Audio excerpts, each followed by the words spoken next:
The birth of our first political parties. First off, if we're talking about a political party, what we mean is a group of people who try to gain power in government by winning elections. That last part is very, very important. Early on, we have that issue.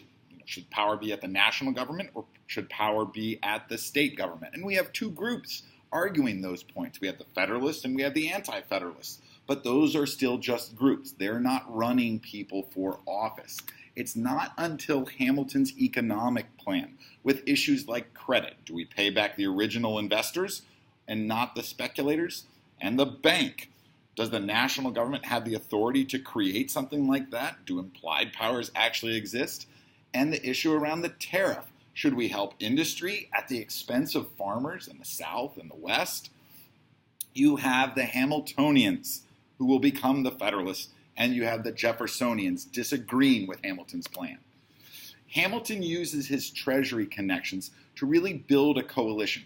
As Secretary of the Treasury, he had the most jobs to give out in the new federal government, and he made sure that if he gave you a job, you were loyal to him and his economic vision.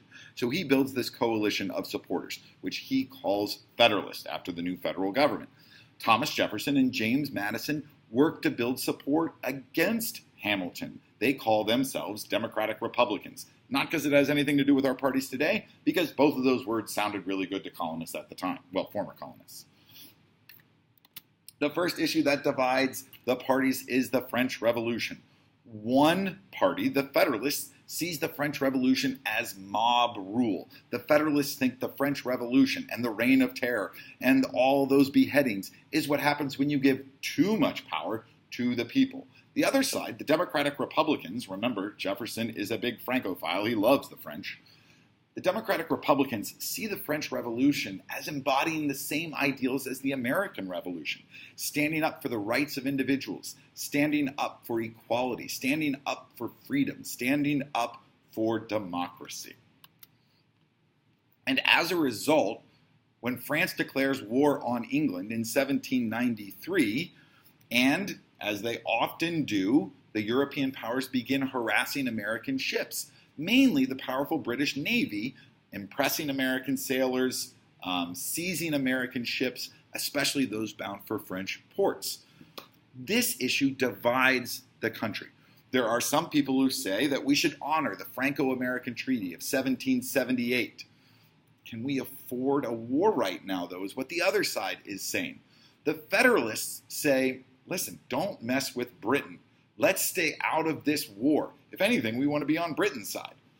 And the Democratic Republicans are saying, no, we have an alliance with France. We need to honor that alliance. This is before the Treaty of Mortefontaine, the Convention of Mortefontaine.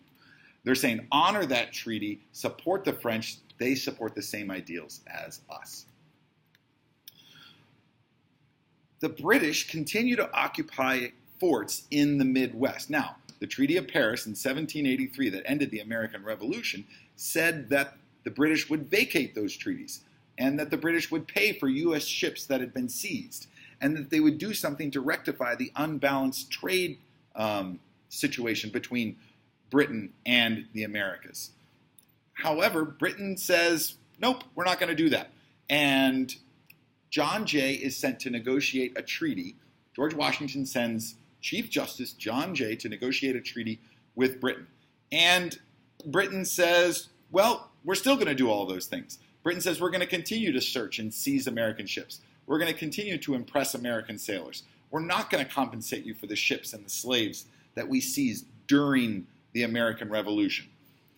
To some people, this looks like Washington and his predominantly Federalist government.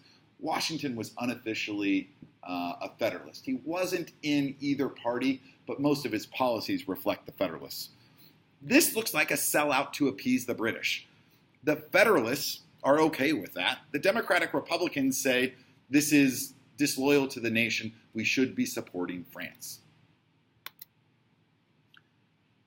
We also have the Whiskey Rebellion. Here's a quick video on the Whiskey Rebellion.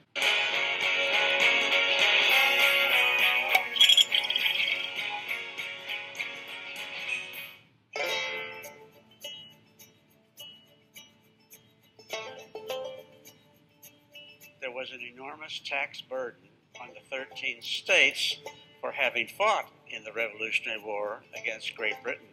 And so in 1791, Alexander Hamilton imposed a tax on whiskey, rye whiskey in particular. The tax was not favorable, of course, to the farmers, so they resisted. Washington needed that tax to be paid. And so he called on an old friend of his, General John Neville, and John Neville became the tax collector. Neville and his U.S. Marshal, David Lennox, went to a nearby farm owned by William Miller to collect the tax. Farmers chased them off. That evening, the farmers met and amazingly amassed about 500 farmers, who then went back up to Bower Hill, where Neville resided. The farmers went crazy. They burned down Neville's house. We believe that Neville came here to Old St. Luke's Church for safety reasons. George Washington took the very necessary step of calling forth the militia, and it is reported that 13,000 militiamen came across Pennsylvania. When the farmers saw that mass of humanity coming, they, of course, relented their objections. Here is a bottle. It's several decades old, and it is distilled here in nearby Large, Pennsylvania. And the label and the history of the Whiskey Rebellion is here on the bottle.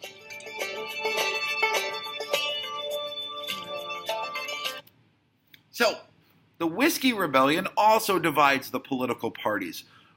Some see this as the Republican governor of Pennsylvania's unwillingness to do his job and suppress the rebels and enforce collection of the tax. They're challenging the authority of the national government.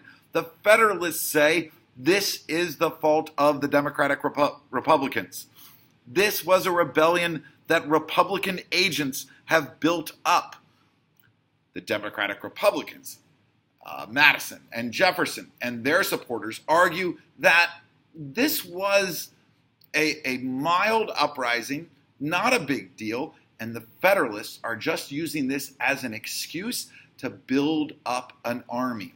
One of the fears of the Democratic Republicans is a large standing or permanent or professional army, because Jefferson sees that as a threat to democracy. Again, the Whiskey Rebellion also divides the